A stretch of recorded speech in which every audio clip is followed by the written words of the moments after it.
Alibag cyber पोलिसांनी चोरीस गेलेले आणि हरवलेले एकूण 25 मोबाईल फोन हस्तगत करून नागरिकांना मोठा दिलासा दिलाय।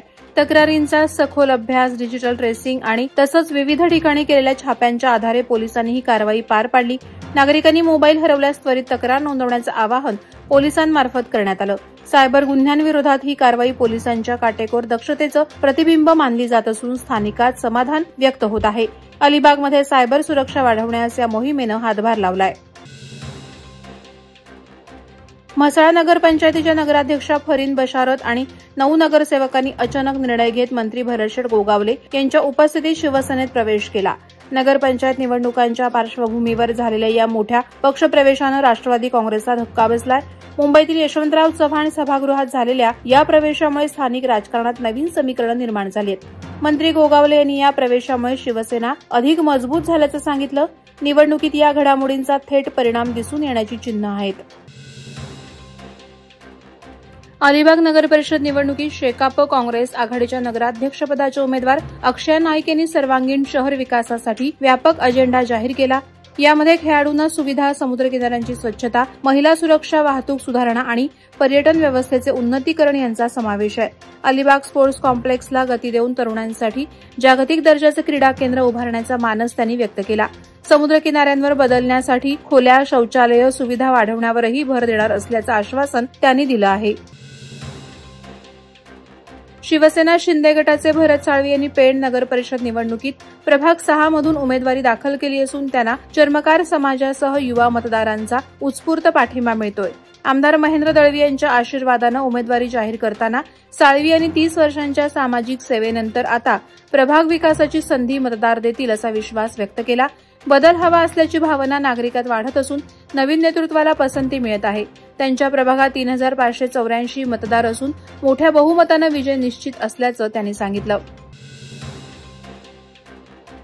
थिम्पू भूतान येथे पार पडलेल्या आंतरराष्ट्रीय पॉवर लिफ्टिंग चॅम्पियनशिपमध्ये उरण जसखार येथील मैत्रेय गणेश मोकल हिनं 93 किलो वजनी गटात सुवर्ण पदक मिळवत भारताला गौरव मिळवून दिला। यापूर्वी झारखंड येथील राष्ट्रीय स्पर्धेत तिनं रौप्य पदक पटकावलं होतं। शिवछत्रपती पुरस्कार विजेते संतोष शिंदे यांच्या मार्गदर्शनाखाली मैत्रेयने अत्यंत जिद्दीनं ही कामगिरी साध्य केली। स्पर्धेत 150 आंतरराष्ट्रीय खेळाडू आणि भारतातून 30 खेळाडूंनी सहभाग नोंदवला होता। मैत्रेयच्या यशाबद्दल सर्वत्र कौतुक होत असून पुढील वाटचालीसाठी शुभेच्छांचा वर्षाव होत आहे।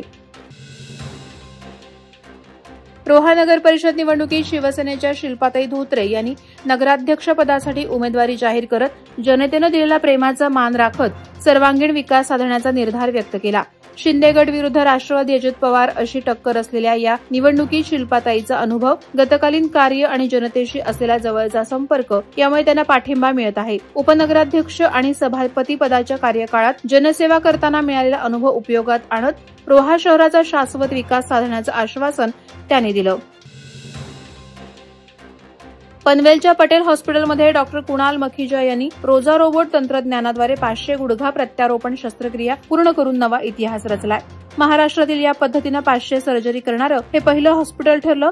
स्नायू आणि लिगामेंट न कापता 0.5 मिमी अचूकतेने होणारी ही शस्त्रक्रिया रुग्णांसाठी अत्यंत सुरक्षित असून रुग्ण त्याच दिवशी चालू शकतात। कमी वेदना, कमी हॉस्पिटलमध्ये राहण्याची गरज आणि जलद पुनर्वसन हे या तंत्राचे फायदे आहेत। 35 ते 93 वर्षे वयोगटातील रुग्णांवर ही पद्धत यशस्वीरित्या वापरली गेली आहे।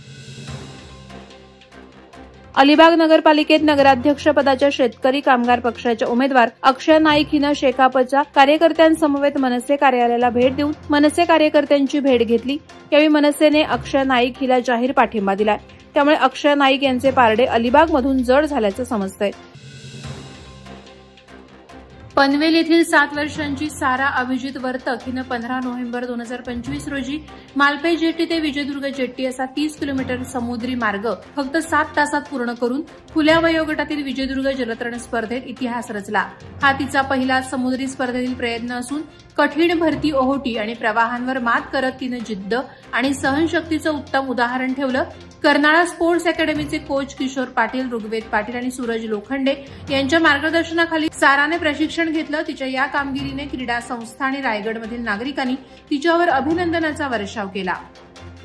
वादळवारा लाईव्हसाठी न्यूज ब्युरो, रायगड। नवी मुंबई व रायगड जिल्ह्यातील ताज्या बातम्या आणि घडामोडींसाठी सबस्क्राईब करा वादळवारा लाईव्ह चॅनल आणि दाबा बेल आयकॉन।